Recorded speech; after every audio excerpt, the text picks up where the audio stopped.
Welcome to the podcast of Terrace Consulting. Hello and welcome to a new episode of the podcast, episode 82 already of this series of interviews with global leaders of the industry. And today I have the pleasure of having with me Viktoria Skraba. Viktoria, how are you?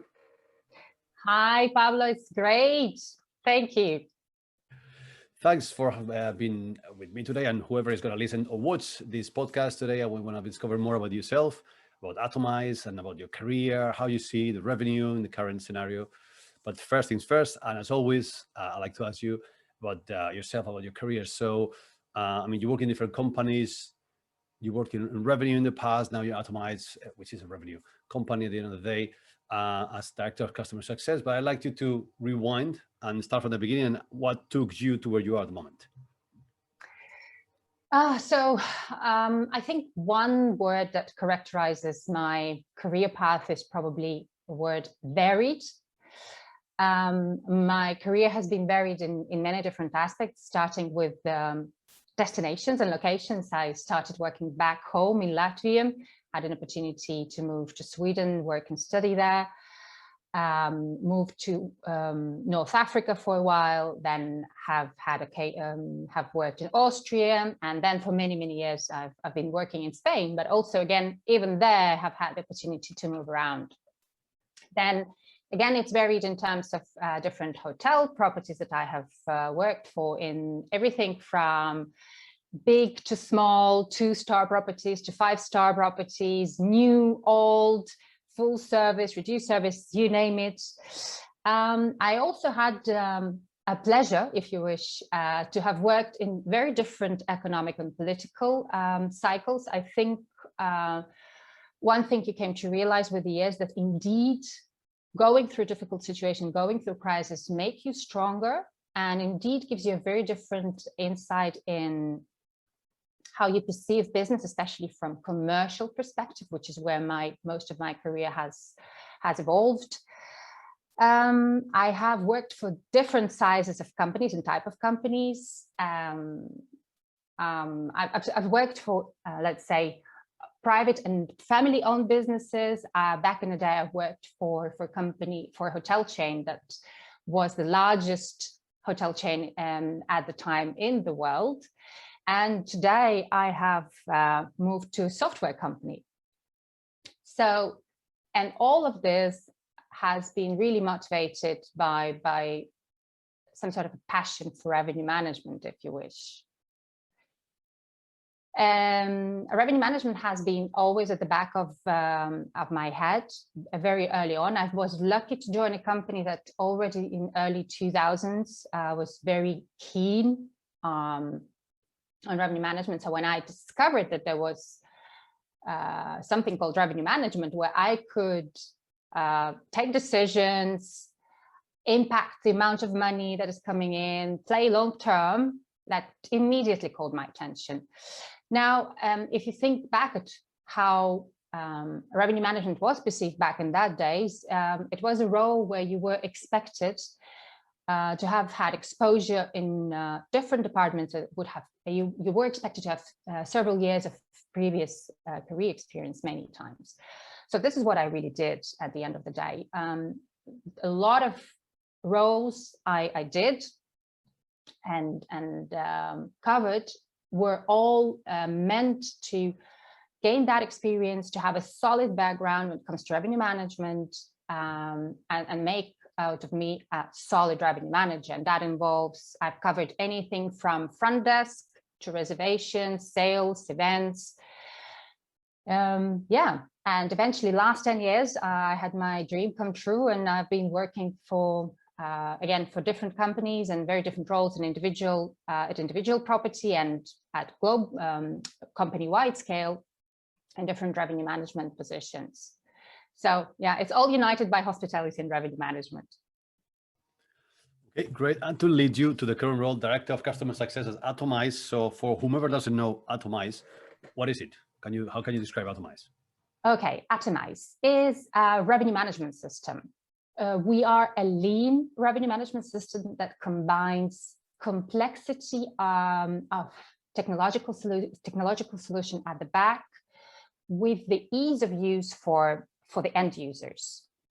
So what makes us stand out from the rest of similar solutions is real-time pricing, automation, and multi-property functionality. All of this combined with mobile design first, which means that you can revenue manage or be up to date with what is going on at your property from your mobile phone anywhere, at the back of at your backyard, back in your living room, or in your office, or on the go if you wish to. Okay, so real-time pricing, automation, multi-property functionality, and mobile first. Perfect. Took note of that. So I'll be the company on itself. What about your role, Director of Customer Success? So what does it mean on a daily basis? What do you have to do? What is that day in the life of Viktoria?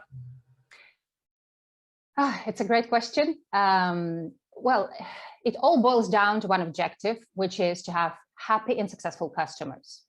If you translate that to everyday reality, what it really means is continually enhance internal processes and ways of working to deliver the best experience to the customer. Today I've joined the company fairly recently, and today I'm very much and in very close contact with direct contact with end users and with our customers. I need to breathe, live, and sense every moment of the customer journey that there is, right from the early start, when the customer has just joined the ATOMIZE family, and that goes all the way into maintaining that satisfaction and that relation with the customer in the further stages when we already have an established partnership. That, of course, also implies that I interact very much with different teams internally, delivering that message from the customer to our product teams, to our engineers, to our data scientists. On occasions, I would also work with third-parties such as PMS vendors, for example. So all in all, we always work on global enhancements in our product, keeping in mind that individual needs of each customer. We want to have that personal touch still in place. So we need to make sure that our global solution meets the needs of each property. Okay, global, but with a personal touch. Yeah. Very good, perfect.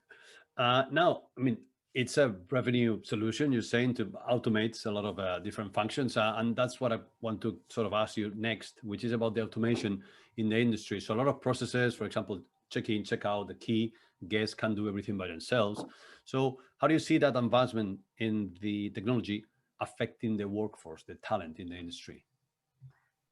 I think today, more than ever, it has always been true, but today is probably more than ever, for an individual to be successful, it requires one to be flexible, resilient, and innovative. You need to go a step beyond obvious. That is also true probably for the organizations. We all need to show this little extra that we've got and how we are different to anybody else around us. So people need to adapt, basically, right? To need to adapt. Mm-hmm. Exactly. And they would need to stay abreast with what is going on. They need to go beyond what is immediately expected, perhaps sometimes. And that's true for the customer facing roles, but it's also very much true for interactions within your any company with your colleagues, for example. Mm-hmm. Okay, that's clear. There's another point now in the industry. There seems to be a lack of talent in some countries. There's a difficulty of finding people. There's a high turnover in the industry.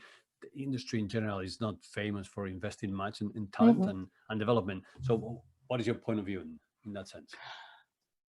I think, well, the very first thing that comes to my mind, I would like to encourage the companies to make an effort and train the people.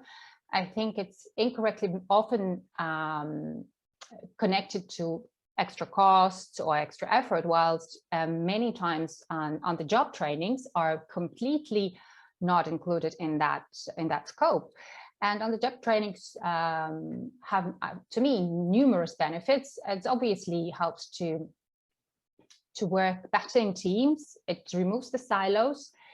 And again, it increases the motivation of the person. And again, motivation in turn brings usually better service results, right? Happy employee delivers better service to the end customer. So that's number one. Number two, I think also I would like to encourage every one of us in the industry to take an active standpoint to training ourselves and look and seek that actively, not being shy and asking, sell the idea of you needing that training. Why you? Why? How is it good for the company? Where is the benefit? And with that idea sold, I'm sure it's very difficult to say no. True. Mm-hmm. And when it comes to the revenue management, we're talking about automation, and ATOMIZE is a good example of how to optimize revenue management. Things are evolving, and there's a lot of talk for a long time already about total revenue management. But then many hotels don't do it. They only focus on rooms mainly. So how do you see the technology helping the industry to move towards real total revenue management, so driving ancillary revenue, for example? Well, I think there are plenty companies that have done a great job in enhancing total revenue management and other revenue management. Can we do better? Absolutely. I think it takes all of us, all the stakeholders in the industry, to do so. It takes the hotels to embrace it, as you correctly said earlier. It requires PMSs to allow for that, and it also requires the platforms like ourselves to collect and that information and benefit and monetize that information. So how can we do that? Well, I'll give you an example from my current company. What we already do today is a very simple exercise that anybody could do. Is when we evaluate a group request, we don't only look at the revenue, at the room revenue, we consider all the ancillaries revenue streams. It obviously is particularly important for hotels that have a full service or go beyond the accommodation, and the larger the hotel, probably the bigger the need. What we also are doing today at our company is we are looking at integrating the ancillary revenues into our pricing recommendations, for example, and that way serving the hotels and becoming the platform where you can manage the total revenue management. Okay, so moving in the right direction, let's put it like that. Mm-hmm. Brilliant. So one more question I have, it's about the talent. So we talk about the talent which are in the industry at the moment. They need to be flexible and resilient. But I want to ask you about the ones who are about to join the industry, the ones who are starting now. So what could be your advice? For example, if you want to succeed in revenue, which is your field of expertise, what should be the skill set that they have, or what kind of motivation should move them to go into revenue? Mm-hmm. So I think I have 4 points I'd like to mention. It's take an active stand to your career and to your learning path. Do something that takes you closer to that envisioned role every day. Don't be shy to ask for help.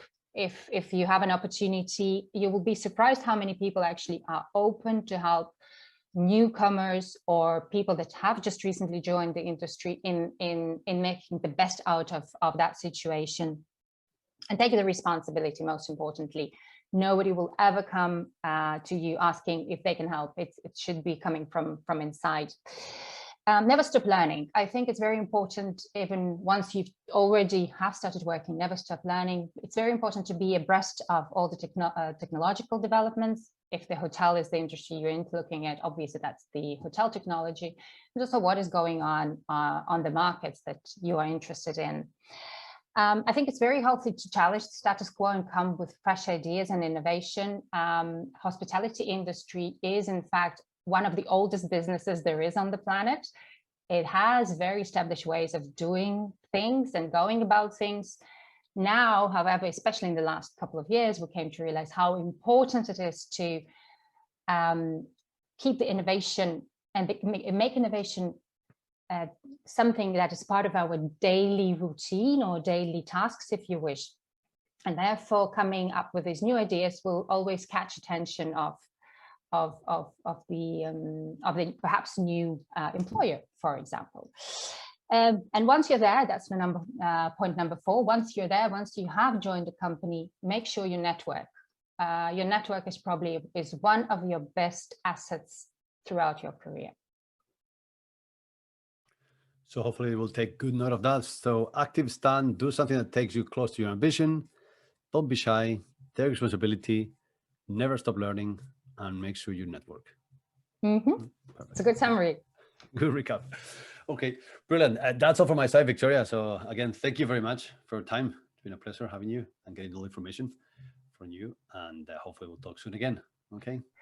Thank you so much, Pablo. Thank you so much for this initiative. I have been following this series for a while now. It's been always very informative, and it has always this very special personal touch.